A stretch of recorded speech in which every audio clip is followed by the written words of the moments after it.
നബി സല്ലല്ലാഹു അലൈഹി വസല്ലം തങ്ങൾ പറഞ്ഞില്ലേ, യഗ്തനിം ഖംസൻ ഖബ്ല ഖംസിൻ, 5 വിഷയം വരുന്നതിന്റെ മുമ്പ് 5 എണ്ണം നീ സമ്പാദിക്കണേ.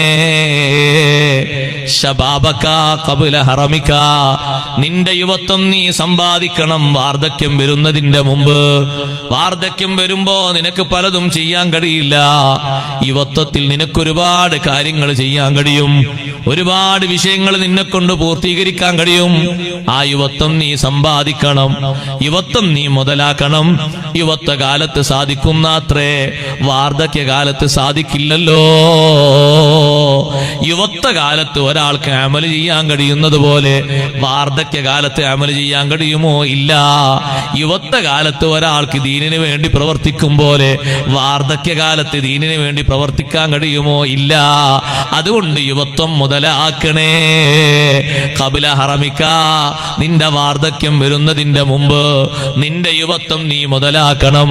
നബി സല്ലല്ലാഹു അലൈഹി വസല്ലം തങ്ങൾ ഉണർത്തി, സഹോദരങ്ങളെ, യുവത്വകാലത്ത് തന്നെ ഒരുപാട് അമല് ആഖിറത്തിന് വേണ്ടി സമ്പാദിച്ചു വെച്ചുപോയി മഹാന്മാരായ സ്വഹാബിമാര്, താബിഈങ്ങൾ. അവർ യുവത്വം അവർ മുതലാക്കിപ്പോയി. യുവത്വം മുഴുവനും ദുനിയാവിൽ തീർക്കുന്നത് നമ്മുടെ ആളുകൾ നോക്ക് നിങ്ങൾ, വിനോദങ്ങളിലാണ് അധികവും തീർക്കുന്നത്. അതേ വിനോദങ്ങൾ നമ്മുടെ ആളുകൾക്കൊരു ലഹരിയാണ്.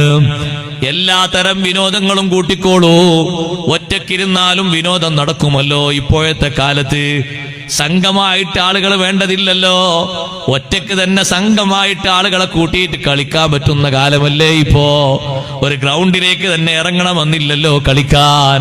ആ രൂപത്തിൽ തന്നെ എത്ര ആളുകളാണ് ഹരം മൂത്തിരിക്കുന്നത്. സഹോദരാ, നിന്റെ യുവത്വകാലത്ത് നിനക്ക് ക്ഷീണം കുറവാണ്, നിനക്ക് സൗകര്യങ്ങൾ കൂടുതലാണ്, സംവിധാനങ്ങൾ ഉപയോഗിക്കാനുള്ള ശ്രദ്ധയും ധാരാളം ലഭിക്കും, ഒടിവും കഴിവും ധാരാളം കിട്ടുന്നൊരു സമയമാണ്. ആ സമയം നീ മുതലാക്കണം. വസിഹതക ഖബ്ല സഖമിക, ആരോഗ്യകാലം നീ സമ്പാദിക്കണം നിന്റെ രോഗം വരുന്നതിന്റെ മുമ്പ്. രോഗം വരുമ്പോ പലർക്കും തോന്നും അങ്ങനെ ചെയ്യാം ഇങ്ങനെ ചെയ്യാം ഒക്കെ തോന്നും, പക്ഷേ സാധിക്കൂല. രോഗം വന്നു കഴിഞ്ഞാൽ ക്ഷീണം കൊണ്ട് ഓതുന്നത് കുറച്ചായി പോകും, നിസ്കരിക്കുന്നത് കുറച്ചായി പോകും, ദിക്ർ ചൊല്ലുന്നത് അല്പമായി പോകും, എല്ലാം ചുരുങ്ങിപ്പോകും.